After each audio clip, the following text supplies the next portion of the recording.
Allahu Akbar, Allahu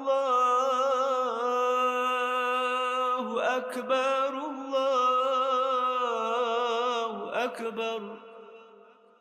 Idul Fitri merupakan momen yang membawa harapan baru, kedamaian, dan kebersamaan. Di balik perayaan yang meriah, ada makna mendalam yang ingin diketahui melalui sudut pandang generasi muda. Seperti yang kita ketahui, perayaan Idul Fitri penuh dengan tradisi, salah satunya memaafkan. Namun bagaimana para generasi muda merayakannya dan melihatnya? Apa yang mereka rasakan saat menyambut hari yang penuh berkah ini?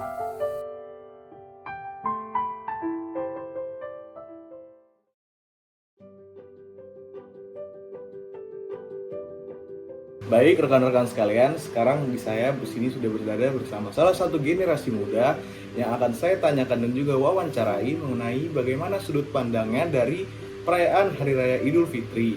Untuk rekan Raffi, selanjutnya kita langsung masuk pada pertanyaan yang pertama di sini. Bisakah Anda ceritakan sedikit bagaimana apa yang biasanya Anda lakukan dalam menyambut Hari Raya Idul Fitri ini? Oh, kalau Idul Fitri itu saya biasanya sholat bareng keluarga mungkin, terus sama ya setelah sholat itu biasanya maaf-maafan dulu. Maaf-maafan, biasa tradisi Ya, seperti itu. keluarga satu ada salah selalu meminta orang maafkan. Setelah itu baru kita biasanya sih berkunjung ke rumah nenek sih. Sama Biasanya nenek. untuk sama Oh, saudara, baru silaturahmi sama gitu ya? Oke. Sama makan bareng lah. Makan bersama keluarga. Iya. Jadi biasanya rekan Raffi melakukan hal seperti itu dalam melaksanakan ibadah atau hari raya Idul Fitrinya. Nah, untuk pertanyaan yang kedua, menurut Anda pribadi ini rekan Raffi, apa sih menurut Anda itu makna dari sebuah hari raya Idul Fitri? Maknanya itu apa? Untuk maknanya sih ya sesuai dengan namanya juga hari kemenangan. Selain itu juga ada makna tersendiri buat saya, yaitu hari dimana semua orang bisa bermaaf-maafan, semisal punya salah, dan juga momen untuk mempererat tali persaudaraan. Mempererat tali persaudaraan. Jadi menurut Raffi makna dari Lebaran itu sebuah hari di mana kita terlahir kembali seperti itu ya. Cukup menarik ya. Nah, dari rekan Raffi sendiri nih, dari perayaan hari Lebaran tuh dan Idul Fitri, apa sih sebenarnya yang paling ditunggu-tunggu oleh rekan Raffi dari perayaan Idul Fitri tersebut? Kalau untuk yang paling ditunggu-tunggu sih mungkin untuk di umur saya sekarang mungkin lebih ke momen kebersamaannya, misalnya berdua sama saudara gitu, bisa tawa-tawa, terus bisa ngobrol bareng sama orang yang lebih tua dan juga saudara-saudara kita di sana, bisa sharing-sharing lah. Oke, jadi rekan Raffi sangat menunggu dari Lebaran itu kebersamaannya ya. Oke, baik. Oke, melanjutkan pertanyaan yang tadi, kita masuk ke pertanyaan selanjutnya ya. Untuk Raffi nih, apakah cara generasi sekarang merayakan Hari Raya Idul Fitri itu ada perbedaan dengan bagaimana generasi sebelumnya merayakan Idul Fitri? Kalau memang ada perbedaan, mungkin bisa dijelaskan perbedaannya di mana dengan yang sebelumnya dan juga yang sekarang. Kalau untuk perbedaan sih, untuk di zaman sekarang sama yang dulu-dulu sih udah jauh banget. Jauh banget perbedaan. Bisa kayak kalau zaman dulu kan kita harus lewat telepon, mungkin atau harus ke tempat tujuan dulu, bisa kayak ke rumah nenek dulu bisa maaf-maafan. Sekarang selagi kita punya kontak kayak nomor WhatsApp atau Instagram atau sosial media segala macam, mungkin bisa lebih mudah lah untuk memberikan salam selamat Idul Fitri atau mungkin permohonan maaf secara langsung. Maaf secara langsung. Jadi yang paling kelihatan mungkin menurut rekan Raffi ini bagaimana cara mengucapkan selamatnya atau bagaimana cara merayakannya. Lebih banyak cara ya. Oke, lebih ke komunikasinya. Kemudian juga sekarang teknologi juga makin canggih, berkembang, jadi nggak sekedar satu cara kayak tadi langsung datang, sekarang bisa dengan cara lain gitu. Iya.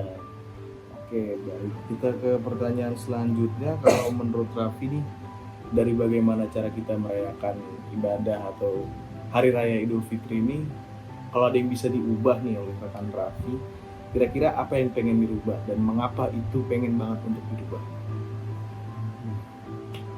Kalau untuk hal yang akan atau ingin diubah sih mungkin lebih ke nilai pamer-pamernya sih. pamer. Karena itu bisa menimbulkan apa ya, iri atau Iya, bisa betul. sama saudara, dan juga ada ketidakenakan di hati lah. Iya pasti. Ya karena kan selama ini image-nya Lebaran tuh baju baru Ya. gitu ya. Sedangkan gak semua anggota keluarga kita mungkin bisa untuk beli baju baru. Jadi mungkin rekan Raffi itu pengen mengubah kebiasaan itu ya. Oke, kita masuk ke pertanyaan selanjutnya nih ya.